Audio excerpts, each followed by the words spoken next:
बोलो ऋषभ देव भगवान की, भगवान महावीर की, पर्युषण पर्व की, क्षमावाणी पर्व की। आज दिगंबर जायसवाल जैन समाज द्वारा आयोजित इस क्षमावाणी पर्व पर मंच पर विराजमान संस्था के अध्यक्ष माननीय श्री सुमित चंद जी जैन साहब, इस क्षेत्र के विधायक माननीय श्री प्रवीण पाठक जी, मेरे पिता के बाद, पिताजी के जाने के बाद जिनका संरक्षण मेरे और मेरे परिवार पर है, ऐसे माननीय श्री पुत्तनलाल जैन साहब, माननीय पदमचंद जी जैन साहब,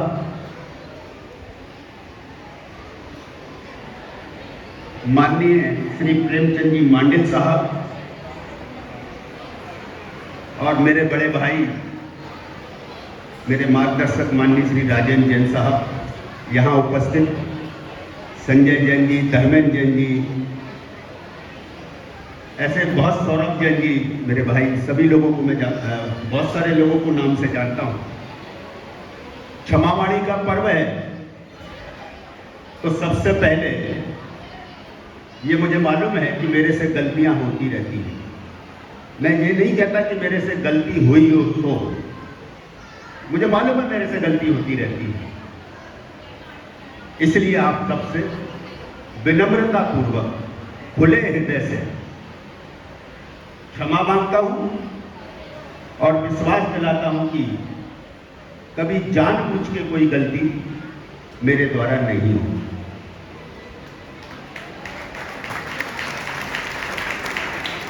मैं सोच रहा था कि क्षमावाणी के पर्व में जा रहे हैं तो क्षमावाणी के बारे में, महत्व के बारे में निश्चित रूप से बहुत प्रकांड विद्वान यहाँ विराजमान हैं और वो सब बताते ही हैं और अब सबको मालूम भी है कि क्षमावाणी पर्व क्या होता है।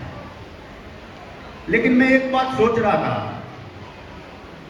कि क्षमावाणी पर्व होने के बाद भी जैन समाज का इतना बड़ा पर्व, जिसे न केवल जैन समाज बल्कि दूसरे समाज भी अपनाते हैं, उसके बाद भी जब न्यायालयों में देखें, अतुल जैन साहब बैठे हुए हैं, सौरभ जी बैठे हुए हैं, न्यायालयों में देखें तो जरा जरा सी बात पे मुकदमे चलते हैं और बरसों चलते हैं। जबकि क्षमावाणी पर्व हर साल होता है तो फिर मुकदमे खत्म क्यों नहीं होते? तब मुझे लगा कि क्षमावाणी पर्व मनाना अलग बात है, लेकिन दिल से क्षमा करना बड़ी बात है। क्योंकि मेरा ऐसा मानना है, अगर आपके अंदर क्षमा का भाव है तो क्षमा का भाव आपको कभी ब्लड प्रेशर नहीं होने देगा। क्षमा का भाव आपका कभी चित्त शांत नहीं होने देगा। क्षमा का भाव आपकी कार्य कुशलता को बढ़ाएगा, आपके चेहरे की मुस्कान को बढ़ाएगा। लेकिन उस भाव को केवल जागृत करना है। और जिस दिन हम दिल से क्षमा करने शुरू कर देंगे, क्षमा जब करने की बात आती है तो मैं ऐसा भी मानता हूं कि क्षमा करने में अगर कोई टकराता है तो उस टकराने वाला तत्व है, उसका नाम अहम है। वो अहम हमें क्षमा नहीं करने देता। वो अहम कहता है कि इसने मेरे साथ ये किया, केवल क्षमा से काम नहीं चलेगा। मैं थोड़ा सा इसमें अध्यात्म की ओर जाऊंगा। मैं भाग्य मतलब भगवान को मानने वाला आदमी हूं, भगवान की नीतियों को मानने वाला आदमी हूं। मेरा ऐसा मानना है कि आपके जीवन में जो भी कुछ होता है वो आपका प्रारब्ध होता है, अच्छा या बुरा। और अगर कोई बुरा होता है, आपके प्रारब्ध में कोई बुरा है, तो ऊपर वाले के यहाँ, भगवान महावीर जी के यहाँ कोई ऐसी व्यवस्था नहीं है कि वो ऊपर से कोई दूत भेजे और वो बुरा कर जाए। आप में, हम में, सब में भगवान महावीर स्वामी हैं। जब उन्हें दंड देना होता है तो आप में, हम में से किसी को बीच में से उसकी मानसिकता को ऐसा करते हैं कि वो दंड देता है और दंडाधिकारी के रूप में जाना जाता है। एक दंडाधिकारी न्यायालय में होता है और एक दंडाधिकारी जो अपनी वाणी से दंड दे दे, जो अपने कर्म से दंड दे दे, वो होता है। तब अगर क्षमा करने की बात आए तो हमें ये सोचना चाहिए कि अगर कुछ गलत हुआ तो वो हमारा प्रारब्ध था, इसलिए हमें इसको क्षमा करना चाहिए। और जिस दिन हम ये चिंता छोड़ देंगे, अच्छा बुरा तय करना छोड़ देंगे कि इसने मेरे साथ अच्छा किया और इसने मेरे साथ बुरा किया, हम केवल अपने कर्म मार्ग पर रहेंगे, तो मेरा ऐसा मानना है उस दिन आपकी चिंता भगवान महावीर स्वामी करने लगेंगे, क्योंकि उन्हें लगेगा कि इन्हें मेरे को अपने ऊपर समर्पित कर दिया। लेकिन जिस दिन हम ये तय करना शुरू कर देंगे, हम खुद न्यायाधीश बन जाएंगे और ये तय करना शुरू कर देंगे कि इसने मेरे साथ अच्छा किया और इसने मेरे साथ बुरा किया, उस दिन भगवान महावीर स्वामी भी कहेंगे कि इसको मेरी आवश्यकता नहीं है। इसलिए मेरा ऐसा मानना है कि हम सबको भगवान महावीर स्वामी का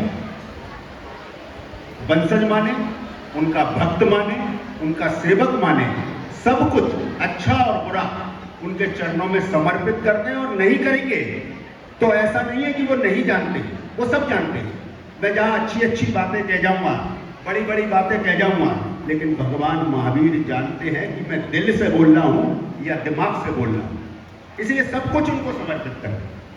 और जब हम सब कुछ उसको समर्पित कर देंगे, उस दिन मन के भाव में क्षमा करना बहुत आसान होगा। और जिस दिन क्षमा करना बहुत आसान होगा तो मुझे लगता है कि हमारा जीवन खुशहाल होगा। इसलिए इस क्षमावाणी पर्व का मैं हमेशा अनुसरण करता हूं, हर बार अनुसरण करता हूं। और क्षमावाणी पर्व में पिछले 20 वर्षों से जैन समाज के बीच में निरंतर आता हूं। एक क्षमावाणी पर्व का आयोजन आज से 6 वर्ष पहले बड़े स्तर पर मैंने भी चैंबर ऑफ कॉमर्स में किया। तो उस क्षमावाणी पर्व से जैन समाज से अगर सबसे ज्यादा प्रभावित कोई करने वाली चीज मेरे जैसे अजैन व्यक्ति को है, जो अभी पंडित जी बोल रहे थे कि सभी जैन हैं लेकिन वो पहचानते नहीं है इसलिए अजैन है, तो मैं अभी अजैन हूं। तो अगर जैन समाज की कोई आदत या कोई बात मुझे अगर कोई प्रभावित करती है तो वो क्षमावाणी पर्व ही सबसे ज्यादा प्रभावित करती है, क्योंकि वो हमारे अंदर के मैल को दूर करता है। तो मैं आप सबको इस क्षमावाणी पर्व पर बहुत शुभकामनाएं देता हूं, कामनाएं करता हूं कि आपके अंदर भी भगवान महावीर का विराजमान हो, उनकी नीतियों और उनकी रीतियों पे चलने की आपको शक्ति मिले और हम हर परिस्थिति में उनकी रीति और नीति पर ही चले, ऐसी मैं कामना भी करता। अरे अतुल जी ने एक बहुत अच्छा विषय रखा है और हर धर्म के अनुयायी की ये पहली प्राथमिकता होना चाहिए कि धर्म की रक्षा किसी भी कीमत पे होना चाहिए। इस बात से मैं सहमत हूं। और जब जब अधर्म बढ़ता है, क्योंकि कलयुग का प्रभाव है, अधर्म बढ़ेगा। धर्म को मानने वाले लोगों को लोग बुरा कहते हैं और अधर्म के मानने वाले लोगों को अच्छा कहा जाएगा, ये कलयुग का प्रभाव है। तो जब जब धर्म पे अधर्म बढ़ता है तो भगवान स्वयं जन्म लेते हैं और उस अधर्म का नाश करते हैं। ये भी हमने अपने शास्त्रों में देखा है और जो कहानियां या जो कथाएं हमने सुनी है उससे हमें प्रमाणित होता है। तो हमारे को अपने धर्म की रक्षा करना ये हमारा पहला धर्म होना चाहिए और इस धर्म को हम निभाएंगे। मैं आपको विश्वास दिलाता हूं कि अतुल जी आप इसकी शुरुआत करें। आपके पीछे जब भी आप शुरुआत करें, आपके पीछे, और न केवल आपके पीछे अपितु पूरी जैन समाज के पीछे जब भी कोई शुरुआत करे, सबसे पहले वो मुझे पाएंगे। जैन समाज के चाहे जितने धरने हुए हो, प्रदर्शन हुए हो, हर धरने और प्रदर्शन में मेरी उपस्थिति आवश्यक रूप से रही है। और ये इसलिए नहीं कि जैन समाज से तो मेरा 7 पीढ़ी का रिश्ता है, मेरी बहन जैन समाज में ही दी हुई, तो ये केवल इसलिए नहीं कि मेरी बहन जैन समाज में दी गई है इसलिए मैं जैन समाज के साथ हूँ। मेरी बहन जैन समाज में दी गई है, ये एक बड़ी बात है, मेरे लिए सौभाग्य की बात है।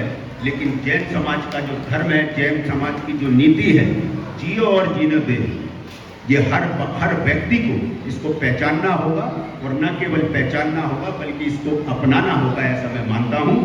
आप सबने मुझे यहाँ बुलाया और बोलने का अवसर दिया, अपनी बात रखने का अवसर दिया, इसके लिए भी मैं अपने हृदय की गहराइयों से आपका हार्दिक धन्यवाद अदा करता हूँ। जय जिनेन्द्र, जय महावीर स्वामी।